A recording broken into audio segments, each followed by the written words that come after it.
Today on the Trent Out Loud Podcast. He talked about nothing about his anti-Semitic remarks. He talked about nothing about the Jewish community. He talked about himself. What up? It's your boy Trent Out Loud, and I am back with another episode. Okay, of course, I got a good show set up for you guys. I got one lead story, I got everyone's favorite quick news, and I got two quick sport updates. Y'all know what time it is. Get your headphones on, get your earbuds in, turn your devices up. I'm about to start this show. Let's go. Trevor Noah reportedly at odds with Spotify executives over the direction of his new podcast. Okay, I really wanted to talk about this because I myself too am a podcaster. And I always like to highlight and talk about stories about podcasters or YouTubers. This is the future of entertainment. You are going to be getting your interviews and your news from podcasters and YouTubers, and not so much terrestrial television like Fox, ABC, etc. We're already definitely in that direction in the next 5 or 10 years. That's what it will be.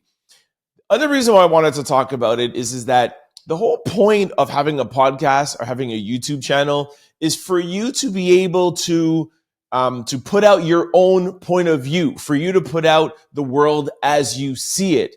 So the fact that Trevor Noah is at odds with Spotify over the direction, it tells you a lot about what's going on. And is that YouTubers and podcasters had their avenue. They created their own avenue. They created their own lane. And it was independent, and these big conglomerates obviously heard about it, started paying big money for it, and now they're trying to direct these independent platforms. The whole point of the show, the whole point of a show, of a podcast, is for you to put out your thoughts and your opinions without it being regulated, is what I'm trying to say. I hope I'm getting my point across. So for those of you who don't know Trevor Noah from his show on The Daily Show, and just as a comedian, he is a comedian from South Africa, but he was also on The Daily Show for 7 years, and he's also a full-time comedian. And I think one of the reasons probably why he wanted to leave The Daily Show, because it was wildly successful, it was him that made the decision to leave, is that he wanted to kind of produce something on his own. I think that's why he went into podcasting. And now the fact that this Spotify is paying him, hiring him, got to his show, and now that he's on the platform and he's on contract, they're trying to control him. So, anyways, let me read this statement. We'll get a little bit more out of it, but like I said, the whole point of a podcast is for the host to be able to have unsolicited, unfiltered conversations or opinions to the listener. That's the point of a podcast. So I'm just disappointed to hear that Spotify is not giving him more creative control. But here's a report. Will South African comedian, television personality Trevor Noah enjoy the same success in the podcast lane as he did on TV? Ever since he stepped away from hosting The Daily Show back in 2022 after a 7-year run, Trevor Noah has moved on to new exciting ventures, including launching his very own podcast in November 2023. Unfortunately, it hasn't even been a full year since Trevor Noah officially started his What Now? New Trevor Noah podcast, and it's already seems that things are rocky between him and Spotify. Rumor has it that the audio media provider, Spotify, is worried that Trevor Noah and his team allegedly want to renegotiate his contract terms with them regarding his minimum guarantee, which is the pay he is set to provide in exchange for producing a certain amount of podcast episodes. Okay, here's where it gets interesting. The main riff is reportedly centered around the kind of guest the podcast should feature. Spotify allegedly prefers that Noah mostly invites celebrities on his series. However, it's said that Noah desires to include guests from various fields, not just famous people of Hollywood.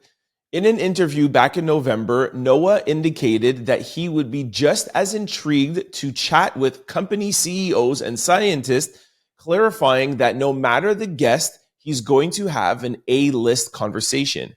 Noah continued, Hopefully, you can get a deeper understanding of how they see the world and maybe even talk about how they feel about how the world sees them.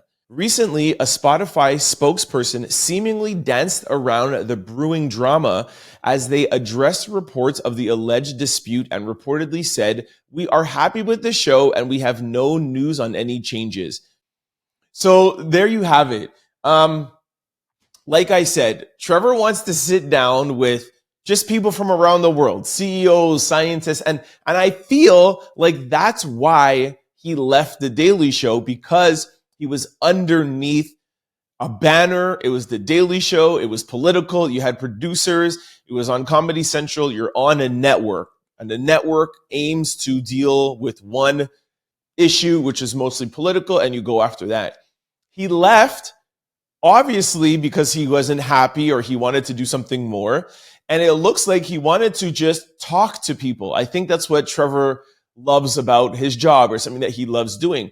So he wants to talk to scientists. He wants to talk to CEOs. He wants to talk to different people from around the world and not just celebrities. And that's why the man went into podcasting. And now you have these big platforms that want to get a piece of the money in podcasting, and they're doing the same thing. They're trying to do the same thing in the podcasting and the YouTubing world as they did in TV shows. You see something is working, you pick up on it, you try to make as much money out of it, and that's why they just want him to bring in celebrities. So celebrities, bring more eyes and bring more money, but you're watering down the essence of what Trevor Noah wants the show to be. Anyways, I don't know how you guys feel about this. I'm sure content creators that are listening to this, or other podcasters or YouTubers out there, understand exactly what I'm saying. But if anybody hears this from any of these big, media corporations, you got to leave the content creators, you got to leave the podcasters, you got to leave the YouTubers, our independence.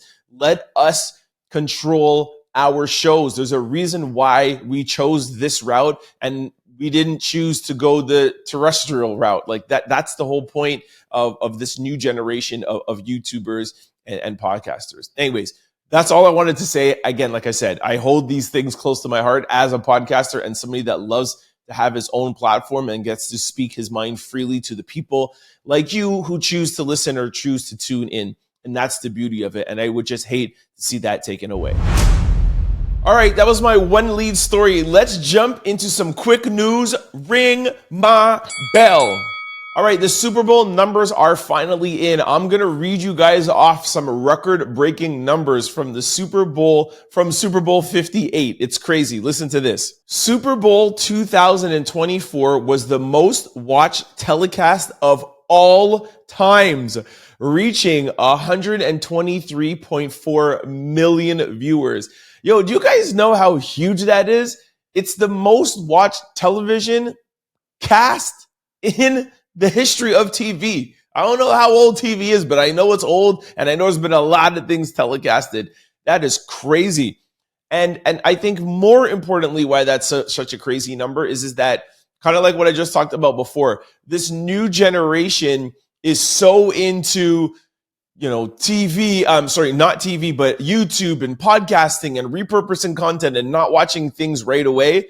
And for cable to have the biggest televised, program now in 2024, the biggest, I gotta salute. I still think the platform is a dying platform, and you wouldn't be able to bring this amount of viewers in on something that wasn't live in real time.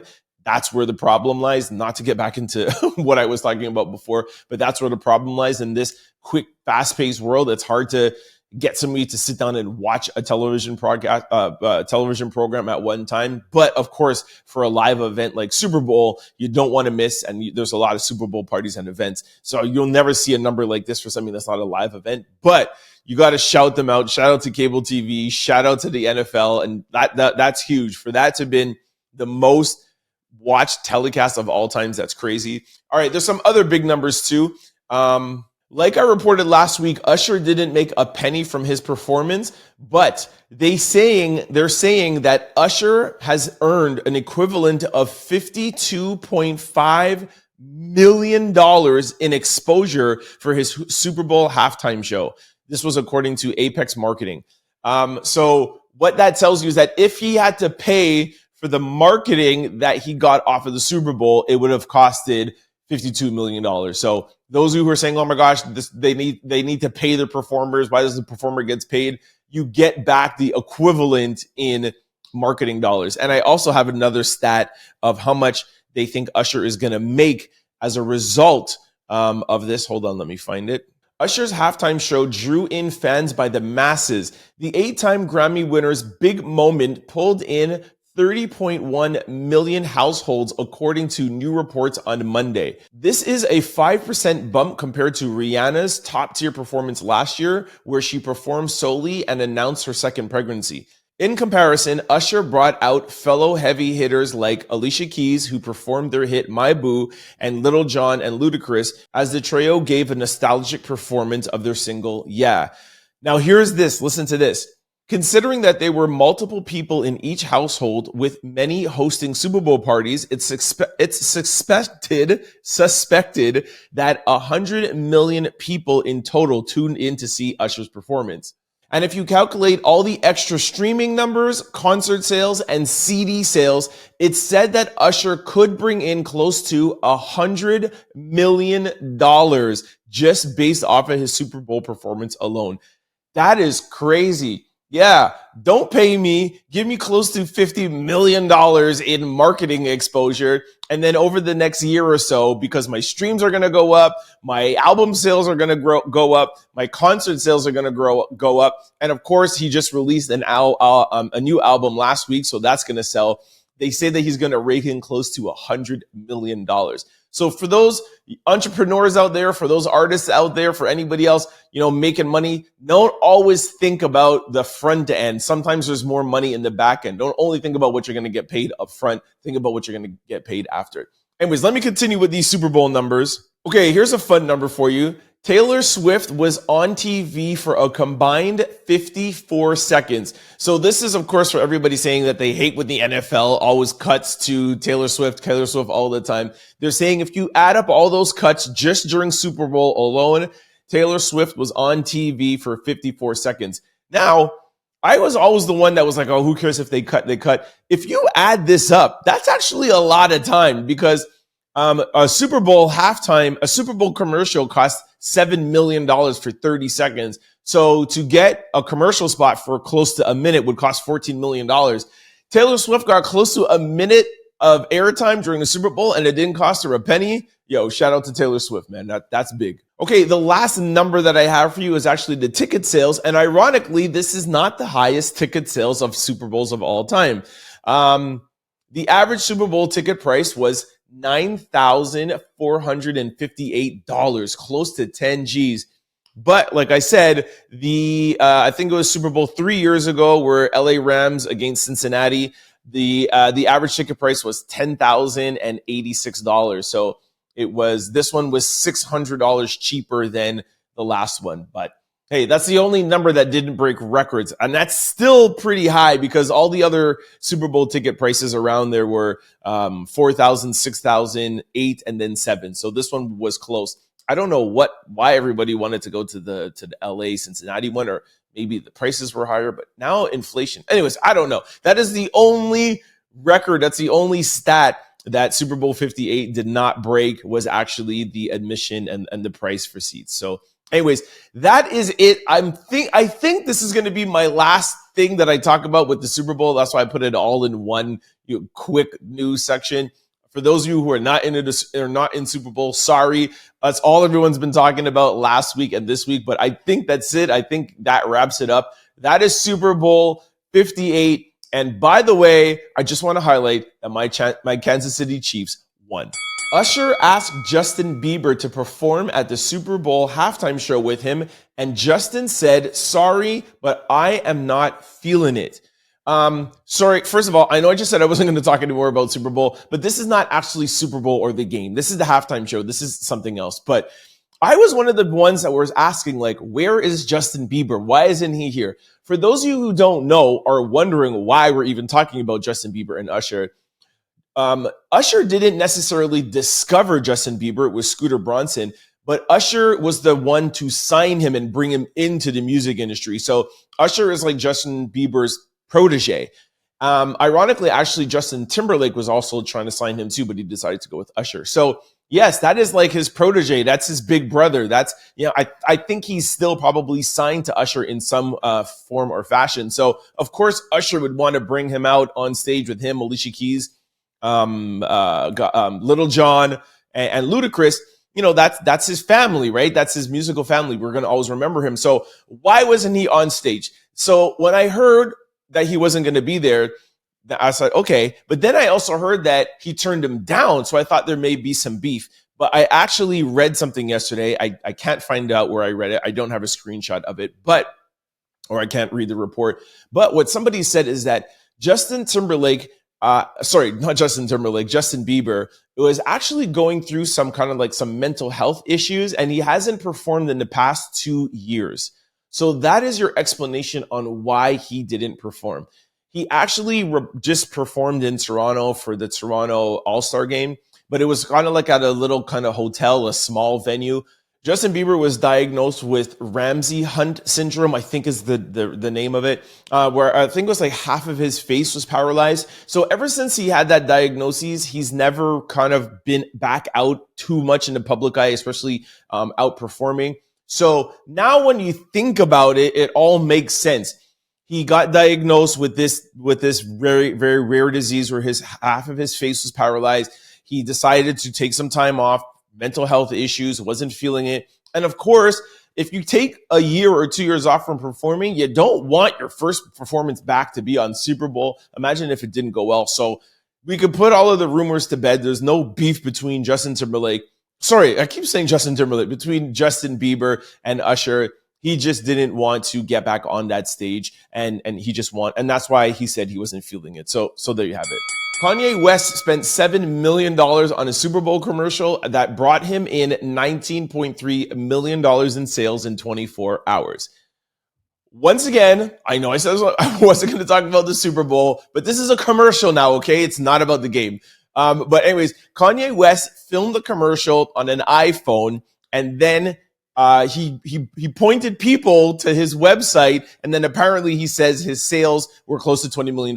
I'll give you a small clip of the commercial. Hey y'all, this Ye. So I want you to go to Yeezy.com, Yeezy.com. Kanye West's team reported that their Super Bowl ad shot on an iPhone with zero production budget had a huge success. Despite the cost of the 30-second ad being $7 million to the NFL, the minimalist or cost-free production strategy paid off significantly. The ad campaign led to a surge in Yeezy brand orders, with 284,000 orders placed, mounting to $19.3 million in sales in less than 24 hours following the advertisement. All right, I'm going to put up a picture of this receipt on YouTube. For those of you who are not on YouTube, you can go to my YouTube channel, Trent Out Loud on YouTube. But I'll read the report here to you. So apparently they sold 266,000 Yeezy pods. Those are the sock shoes. Then one box tee, there was 79,000. Vault Pant B, 56,000. And then Vault Long B, 53,000. I don't know. I guess those are clothes or some sort of pants. I don't know. And then he also said that Vultures finished the day. This is his album that he released with Ty Dolla $ign. Vultures finished the day at number 1 in 100 countries. So there you have it. According to Kanye, according to his team, these are the numbers. Because everything is now independent, I guess Kanye could report and say whatever he wants because it's his own company. It's on his own platform. And how could you really check it? He has nothing that is holding him accountable. Whereas at Sony and Universal, they have shareholders. They can't lie about these things. So that's one thing to just, keep in your mind that, we don't have any confirmation of this. These are just Kanye putting out his numbers. But if this is true, and I'm not calling him a liar, I'm just pointing out the fact now is that he is a privately owned company. He could do or say whatever he wants. But hey, if this is really true and this worked, then shout out to him. All these people, apparently Verizon spent $30 million on Beyonce for their commercial. And I'm sure that cost probably $5 or $10 million to shoot. So it's 40 million. Kanye picked up an iPhone, talked on it, sent people to his website and made $20 million. Yo, shout out to Ye. Congratulations to Jess Hilarious. She has just revealed that she is pregnant. Shout out to Jess. Jess is my sister. Yo, I'm an honorable member of the Breakfast Club family. I'm just joking. I am not. But, I'm a small part of Team Charlemagne. I was on his panel at the Mental Wealth Expo. So I am a small part of the team. So that is family. So shout out to Jess Hilarious. All praise. Also too, it's Jess's birthday today, so happy birthday. She's 32 years old. And of course, again, congratulations for getting the 3rd position on the Breakfast Club. Jess, I did report this, but for those of you who don't know or maybe hiding under a rock, Jess Hilarious is the 3rd co-host at the Breakfast Club. And I think this is she's in her 2nd week now. So anyways, this is good. Her boyfriend actually called in, or I guess now her baby daddy, called in to wish her happy birthday and to make the announcement on air. Here's a little clip. Hey baby, it's your man. I wanted to call and say happy birthday. So excited for our little bundle of joy as well, baby. Kanye West posts a picture with himself and the Adidas CEO at the airport, and he said, "Make Adidas great again." I don't know what, I don't know what is going on. Did he just run into the Adidas CEO just like that? And why are they taking pictures together? I mean, they dropped Kanye last year for his anti-Semitic marks, and now they're taking pictures again. Like I always say, I know I do talk about Kanye a lot, or I have talked about Kanye a lot in the past 2 months, but this is what Kanye does. He puts out a product or he puts out an album and he gets himself in the news every day. I think every day last week I talked about Kanye, and already now the 2nd day after Super Bowl, and we're still talking about Kanye West. This is what he does. So I don't know if this was just an accident, or I don't know if he's going to get back in with Adidas, or if he's going to stay independent, or just I don't know, but this is definitely something to highlight, that Kanye West and the Adidas CEO were seen in the airport together. They weren't seen talking. They're not at a meeting. Maybe they just ran into each other, but the fact that they're stopping, smiling, and taking a picture, who knows? Will we see Kanye and Adidas rekindle the relationship? Are we going to get Yeezys back again, or is he going to stay independent? I'm going to actually start like a Yeezy tracker, you know what I mean? Like an every day, give you guys an update on what Kanye is doing. But like I keep reminding you guys, it's not that I don't agree or that I disagree. I'm not a Kanye fan. I know he hurt a lot of people with his anti-Semitic remarks. I'm very curious if Kanye West can get back into the good graces of the people, if he can get back his status with all the brands that dropped him, and see where we're going from there. Not only in the airport, was he spotted in the airport with the CEO of Adidas, but he was caught up with TMZ, and they drilled him with a bunch of questions, and he was there with a 6-7 minute long interview. I'm not actually going to play it, but they asked him if he regret his anti-Semitic marks. They asked him a bunch of questions. He talked about him being misdiagnosed and being on the wrong medication, and now he's in a better place. And we'll see. We'll see. Staying on Kanye news, Kanye actually just dropped a little snippet of his interview that he did that's actually going to be coming out on Yeezy.com. I told you guys this a couple of weeks ago, that apparently he has a 40-minute video where he's actually going to be talking about his anti-Semitic remarks and apologizing to the Jewish community. They put out a little snippet of it. Here it is. Being the single richest black man in the world cannot secure your position in order to move people.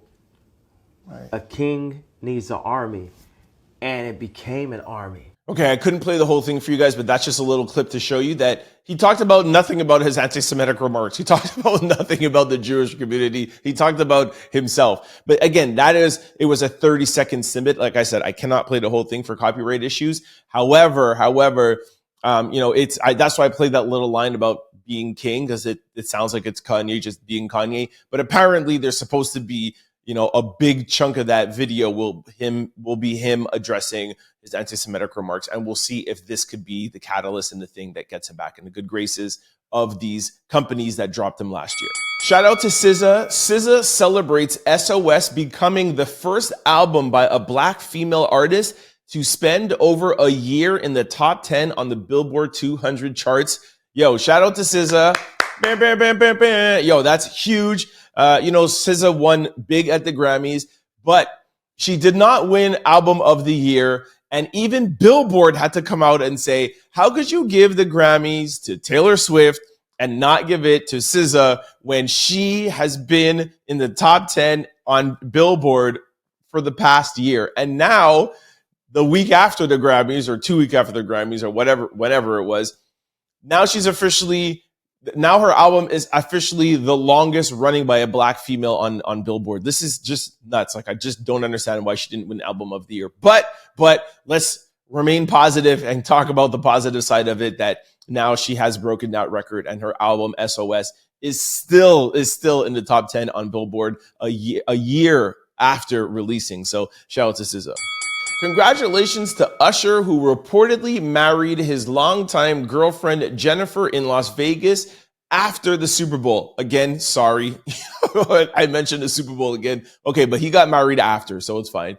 But according to multiple sources, People magazine have confirmed that Usher and Jennifer reportedly tied the knot in Las Vegas over the weekend. If you recall, 3 days prior to hitting the Super Bowl stage, the couple obtained a marriage license in Clark County, Nevada. No other details have been made available at this moment, but congratulations to Usher.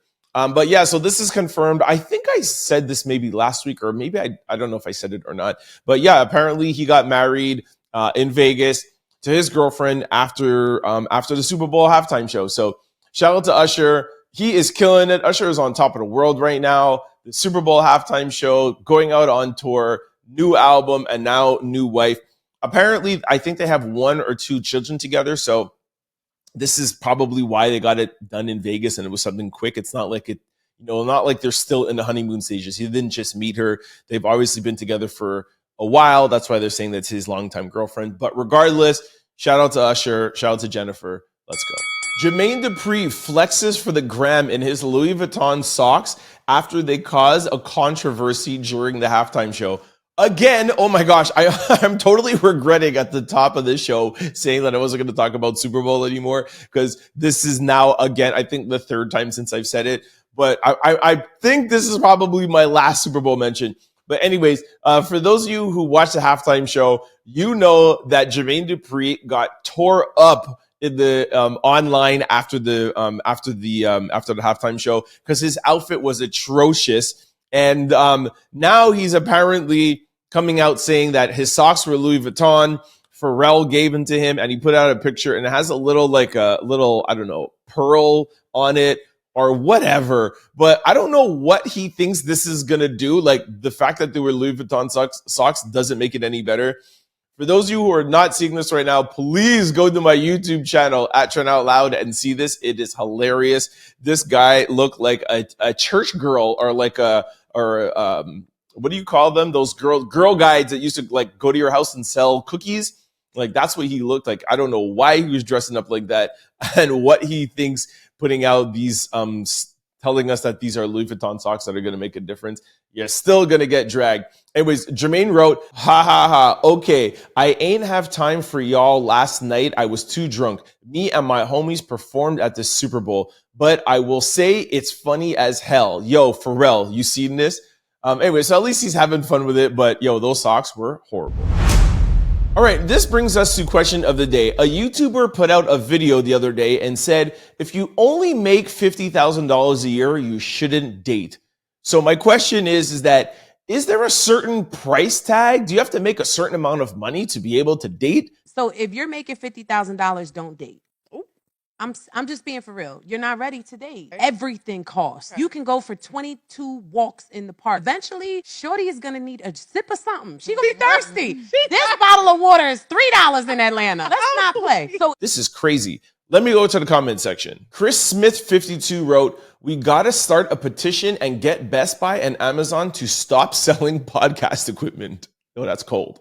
Hella Your Bella wrote, there are people who make $15,000 a year with $1 million in savings and people who make $500,000 a year and they're $1 million in debt. It's not the money, it's the mindset and habits. I like that answer. Black Gabby Doll said, everyone's so upset about an opinion. Does the reality of your mediocrity offend you? Some of y'all get courted for free and don't want to be reminded of it. CC Chanel _1 wrote, this mentality is really superficial. I still remember when I was making $50,000 a year, I was just as worthy of love then as I am now with 10 times more. Don't ever look down on someone today. You don't know what God has planned for them tomorrow. If you ask me, this is actually a ridiculous conversation. This is actually a ridiculous question, but it's really garnering a lot of attention. So I'm going to talk about it. You could make minimum wage and still date. What does dating have to do with the amount of money you're making? Her point of saying that you could go on 22 walks and then you have to buy a bottle of water. Who that has a job can't afford a bottle of water? Who that has a job working minimum wage, $50,000 a year, that's pretty decent money. You going out on a date doesn't mean that you have to spend. I've talked about this multiple times on my lives whenever I go live. By the way, I go live every Thursday at 8 p.m. So tune in on my Instagram at Trent Out Loud. And we do talk about a lot of like relationship stuff like this. And a lot of people, when that list came out of women wanting to go to a certain restaurant and don't take me to Cheesecake Factory, like that's how all of this started, of how much should a man spend on the first date? And my answer is nothing. You do not have to spend any money to go on a first date. There's a lot of fun things to do to get to know somebody before you decide to having to spend a lot of money. And if both of you or one of you don't make as much as the other, there are a million things to do. And in my opinion, it's actually way better when the relationship is not based on anything financial, not based on any restaurants, because you need to be able to get to know somebody. And you can get to know somebody at your local coffee shop just as well as you can get to know somebody at a $500 dinner. You could, and to make that point even stronger, I actually think you actually get to know somebody even more during those cheap times, because when you go to an expensive restaurant, you dress up, your hair, your this, whatever, blah, blah, and you're not coming as yourself. You tell somebody you want to meet them to go and have a $5 cup of coffee, they're not getting themselves done up. They're not getting their hair. They're not getting their nails. You get them. And who are you getting into a relationship with? You're getting into that real person, not that fake person that's showing up all dressed up with hair and makeup, and you're in a whole different mind state. Meet me 3:00 in the afternoon. We're having a $5 cup of coffee. And anybody that has a job that making minimum wage, man, if you're on welfare, you can afford to go out and have a cup of coffee. So you could date 100%, even forget the $50,000. You could date on welfare. And that's my answer. All right, that brings us to sports news, and I have a little update from the NBA. I actually did have something from the Super Bowl, but I promised you guys to stop talking about the Super Bowl, so I will not actually talk about it. I'll tell you quickly, though, that Andy Reid is not mad at Travis Kelce for bouncing him and pushing him on the sidelines when he got mad. He says that they both yell at each other and they're both very passionate, and he wasn't mad at him. Okay, let me sneak in the little clip. Here you go. As much as he bumps into me, I get after him, and we understand that. He just caught me off balance. All right, that's it. I'm done. No more Super Bowl. All right, so the story that I actually really wanted to talk about quickly, because we're running out of time, is Klay Thompson. Everybody has been talking about Klay Thompson. Is he going to get traded from the Warriors? Is he not? He's not the person that he used to, so he cannot command the same amount of money that he used to. But Klay put this out, and I thought it was really interesting. Klay Thompson comments on potentially taking a reduced role if it means having to stay with the Warriors. He wrote, "There's nothing wrong with that. I'll be 35 next year. At 35, coming off of ACL and an Achilles heel and still having the ability to be a really good player, maybe not the guy who scored 60 in 3 quarters and scored an NBA record 37 points in a quarter, but still a great threat out there. I've modeled my game after Reggie Miller and Ray Allen, and those guys were incredibly effective until their late 30s. So I plan on kind of following that mold. So there you have it. This really is really only like around, it's really revolving around money more than anything. And if you take a reduced role, of course you take reduced pay. But I think what he's trying to say is that, hey, I would rather stay here with my brothers. I'd rather stay here with my team. Of course, they're no longer the dynasty that they once were. They're probably not going to win this year, but I think he probably wants to stay with Steph Curry, Draymond Green, and himself. And of course, there's Andrew Wiggins. So if the four of them could stay, I think they could be, at least get themselves kind of deep in the playoffs. But I think he would rather that.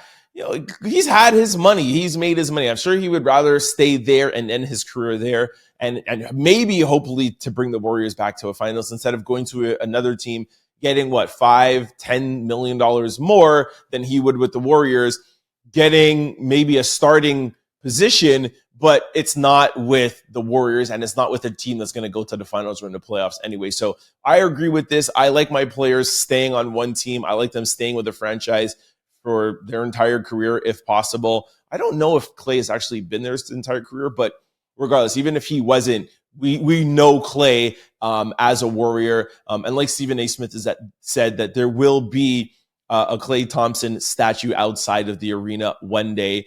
Those big three were a dynasty. They brought that city 4 championships. So I like his move. Stay there, retire there, end your career out there. They're still going to pay you. They keep you on. And that's that. Talking about that and actually really ending off the Super Bowl, now is the time of year where things are changing, right? Super Bowl is over. That story has been put to bed. And now we're going to start getting into the NBA. This weekend is the All-Star weekend. I'm really excited to see the three-point competition. I want to see what they're doing with the slam dunk competition. It's going to be a great weekend. And now we start getting into some serious football. And then my favorite month, May, which is NBA playoffs. It's amazing. Of course, I love football, but at least with the NBA, we get to have games on during the week. So at least my weeks get fulfilled, whatever. Anyways, I'm really excited. NFL is done. Super Bowl, no more Super Bowl stories. And we're going to start talking more about the NBA. Let's get it. Don't forget to like, comment, and subscribe. It's your boy, Trent Out Loud. Peace! For more content, you could subscribe, download, or listen to the Trent Out Loud podcast wherever you listen to your podcasts, or you could watch us on YouTube. Just search Trent Out Loud. For showtimes and updates, you could follow us on all social platforms at Trent Out Loud. Go to signupexpert.com/Trent. Once you sign up for all betting apps and get all your bonuses and get all your rewards, go to your app store and download BetStamp and use promo code TOL.